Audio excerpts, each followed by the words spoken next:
Assalamualaikum warahmatullahi wabarakatuh. Kami dari kelompok 1 ingin mempresentasikan tentang distributed modeling beranggotakan Lawrence, Nabila, dan Nadila. Kali ini kita akan mempresentasikan bagian 5.4.1 blood tissue exchange dan 5.4.2 hepatic removal of material. Pertama, apa itu distributed modeling? Jadi distributed modeling itu adalah model atau representasi yang menggambarkan efek dari blood flow atau peredaran darah dan campuran darah. Yang pertama ada blood tissue exchange. Ini adalah schematic representation dari vascular network dari sebuah organ. Nah, ini darah yang masuk dari arteri dan keluar ke vena itu adalah sama, tapi setelah masuk arteri bisa dilihat darah masuk ke beberapa cabang kapiler yang ada di seluruh tubuh. Yang kedua ini adalah basic process of blood tissue exchange. Jadi glukosa diangkut melalui kontraksi oleh aliran plasma dan ditransport oleh kapiler. Basicnya seperti itu, tapi dijelaskan seperti ini. Nah, yang pertama ada single capillary model. Jadi ini ada rumus, ada do C dalam kurung X, T plus do T. C Cx, T itu maksudnya surface luas permukaan dengan X itu sphere koordinat dan T temporal koordinat. Nah, rumus ini disederhanakan menjadi rumus yang kedua. Lalu ada single region, single capillary blood tissue exchange model. Ini V-nya itu velocity of convection dalam centimeter second pangkat min 1 dan D-nya. Dan D di dalam diagram ini diffusion coefficient centimeter kuadrat kali second pangkat min 1. Nah, dalam rumus V sama dengan FPL per VP ini menjadi rumus yang tadi, tetapi sudah digabung. Dari rumus tersebut, kita dapat first order model, yaitu sebagai berikut. Ini rumus akhir dari single capillary blood tissue exchange model. Lalu lanjut, ada the capillary interstitial fluid model. Jadi, kita ibaratkan si kapiler ini kita celupkan ke dalam cairan homogenus, medium homogenus. Nah, si cairan itu disebut sebagai cairan perantara yang secara mikro memisah sistem kapiler, membran sistem kapiler dengan si saluran membran. Di dalam topik ini ada membran permeability, yaitu P sama dengan aliran ke membran per permukaan membran dikali konsentrasi. Lalu kita dapat two region single capillary blood tissue exchange model. Dengan CXT itu sama dengan CX T yang tadi sama dengan CP X, T. Nah, di sini kita lihat juga VISF itu adalah volume dari interstitial fluid tadi. Di sini VP itu volume kaliper dan FT itu flow of plasma. Dan L itu adalah panjang kapiler. Next. Nah, selanjutnya ada kapiler dari fluid interstitial fluid cell. Nah, jadi di sini kita dapat memodelkan kinetika suatu zat yang meninggalkan cairan interstisial dan memasuki membran sel melalui sel parenkim.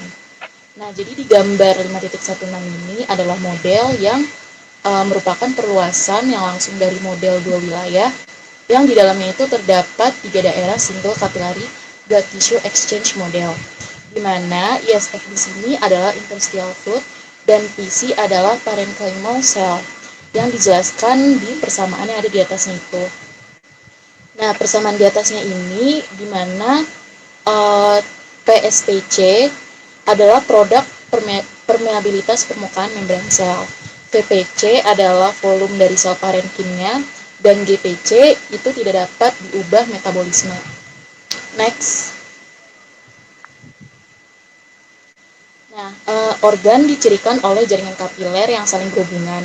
Aliran total ke dalam organ terbagi antara kapiler dengan cara yang unequal dan non-uniform. Inilah yang disebut heterogenitas spasial aliran, berdasarkan pernyataan dari Basin-Waite dan Gorski. Heterogenitas aliran menyebabkan heterogenitas lokal capillary permeability, sehingga membatasi jumlah zat yang dapat dipertukarkan antara darah dan jaringan. Teori ini sangat penting untuk pemodelan pertukaran substrat jaringan darah. Faktanya, mengabaikan heterogenitas aliran dapat mengakibatkan estimasi bias parameter ekstravaskuler. Pendekatan yang paling umum untuk menilai heterogenitas aliran pada hewan atau dalam jaringan terisolasi dan perfusi adalah deposisi mikrosfer dan autoradiografi. Keduanya ini merupakan teknik yang sangat invasif yang membutuhkan pemotongan organ yang diteliti. Berbeda dengan penelitian pada hewan, hanya ada sedikit teori tentang heterogenitas aliran pada manusia. Next. Nah, jadi di sini PET itu menyediakan alat yang berpotensi untuk penilaian heterogenitas aliran regional. Nah, faktanya gambar PET dari organ tertentu ketika diperoleh dengan penanda yang sesuai seperti air memberikan informasi tidak hanya tentang rata-rata aliran di suatu daerah dari kapiler tersebut, tetapi juga distribusi spasialnya yang ada di gambar 5.17 ini. Next. Ada dua model untuk menggambarkan heterogenitas aliran. Yang pertama itu oleh Gorski dan rekan-rekannya, dan yang kedua oleh Basin-Waite dan rekan-rekannya. Kedua model ini disebut juga sebagai model kapiler paralel atau model jaringan paralel. Pendekatan ini berasal dari pernyataan bahwa terutama di otot, kapiler diatur dengan cara yang kurang lebih paralel. Next. Nah, misalnya di organ itu dapat dijelaskan dengan sejumlah N jalur paralel seperti yang digambar 5.18 ini, di mana terjadi pertukaran blood tissue. Setiap jalur mewakili wilayah organ yang dicirikan oleh pecahan Fi dari total aliran input F dan massa pecahan Wi. Berdasarkan definisi ini, jalur adalah deskripsi subwilayah di dalam organ yang masing-masing dicirikan oleh aliran yang sama untuk satuan massa jaringan. Perlu diperhatikan bahwa wilayah ini juga tidak perlu berdekatan. Nah, oleh karena itu, setiap jalur yang dicirikan dari aliran relatif regional pada persamaan 5.65 ini, di mana terdapat VI sama dengan FI besar per FP, di mana I ini adalah sebanyak N. Nah, FP ini adalah aliran masuk total, dan massa pecahan WI ini sebanyak N yang didefinisikan sebagai persentase massa organ yang tertarik dari aliran relatif regional FI. Oleh karena itu, output model diberikan oleh arus keluar total, yang merupakan jumlah antara J dan WI dari respon kapiler tunggal.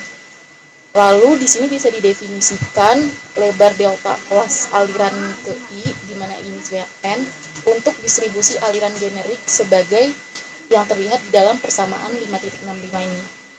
Nah, untuk persamaan 5.66 ini, rumusnya ini untuk distribusi arus relatif yang memiliki luas kesatuan.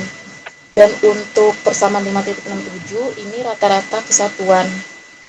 Lalu untuk persamaan 5.68 ini adalah respons model untuk input pulsa dari UT sama dengan delta T. Nah, di sini kan ada lambang cross. Nah, lambang cross ini adalah operator konvolusi di persamaan 5.68. Nah, terus di situ juga ada HA, di mana HA ini adalah respons impuls arteri yang terletak di saluran masuk dan tidak mengambil bagian dalam pertukaran blood tissue. Lalu HV adalah respons impuls vena yang terletak di outlet dan tidak mengambil bagian dalam blood tissue ini. Lalu untuk HA dan IT adalah respons impuls arteriol di jalur ke I. Dan untuk HVIT adalah respons impuls dari venula di jalur ke I. Dan HCIT adalah respons impuls kapiler di jalur ke I. Next.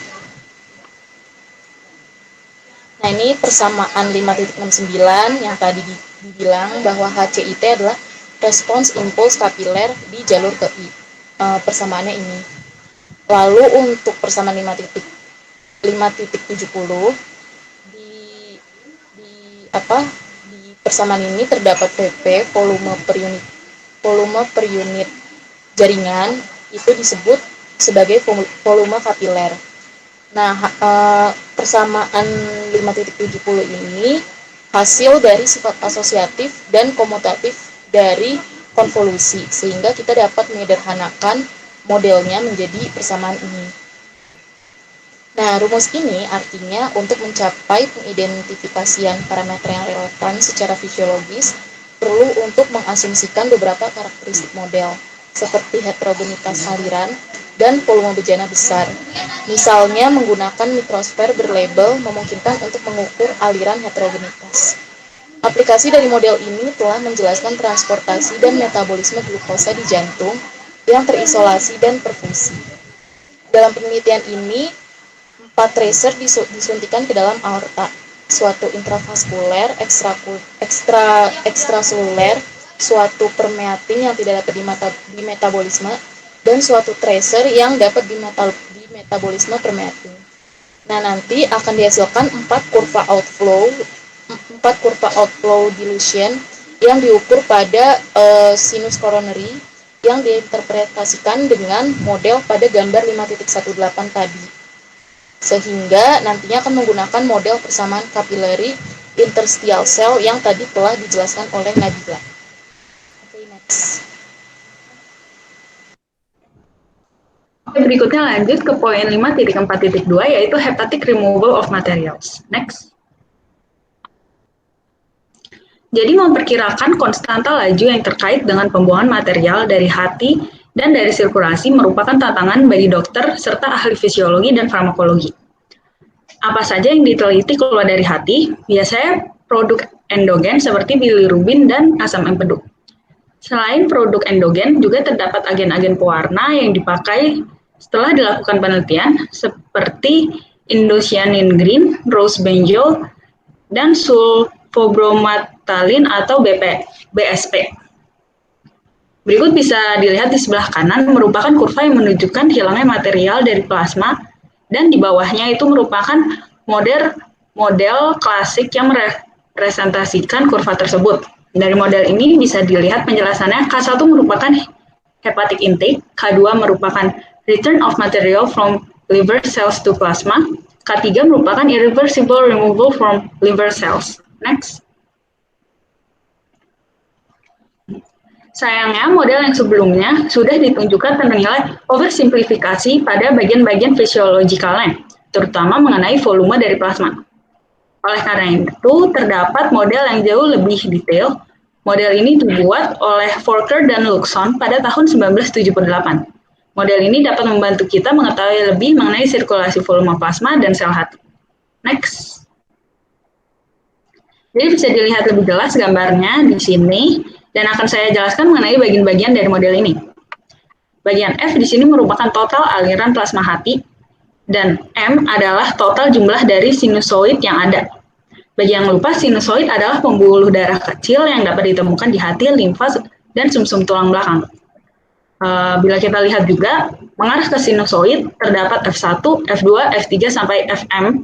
itu adalah aliran plasma yang terdapat di tiap sinusoidnya. Dan bila dilihat ke bagian bawah, terdapat K4 dan K5, yaitu konstanta kecepatan transfer pecahan antara kompartemen. Di sini terdapat P itu apa? P adalah kompartemen utama. Volume yang terdapat pada kompartemen ini adalah Vp. Vp ini mewakili sebagian kecil dari total volume plasma yang dianggap menjalani pencampuran seketika. Next. Selanjutnya di sisi kiri menggambarkan bagian splanchnik. Saluran splanchnik menerima plasma dan mengalirkannya kembali ke P dengan laju aliran yang di sini disebut F. Kembali ke bagian bawah, terdapat kompartemen R yang berisikan VR, sisa dari volume plasma, tidak termasuk di Vp ataupun aliran splanchnik dan menyediakan delay mixing pada sirkulasi periferal. Nah, kompartemen R dan P itu saling bertukaran satu sama lain dengan laju aliran H. H ini setara dengan cardiac output, namun dikurangi dengan aliran plasma hatinya.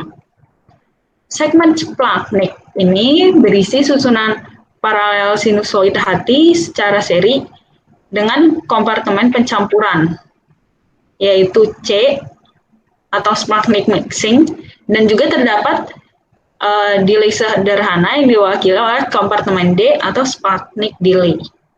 Next.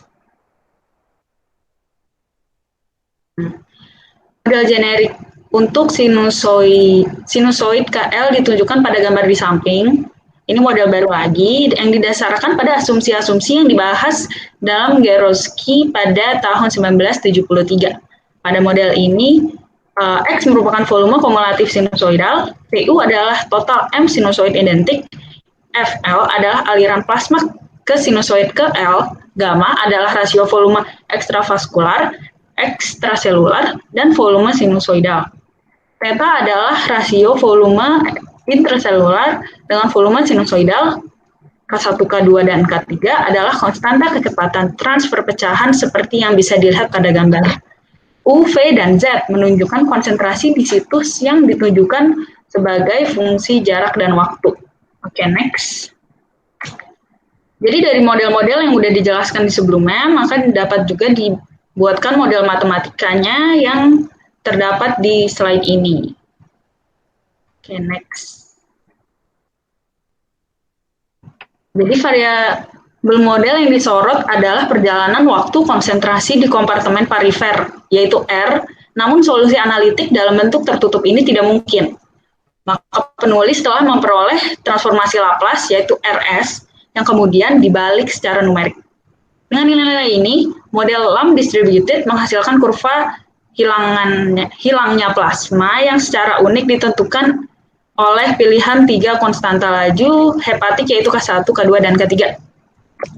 Model Lamb distributed menghasilkan kurva penghilangan yang dipasang hampir persis dengan jumlah 2 eksponensial.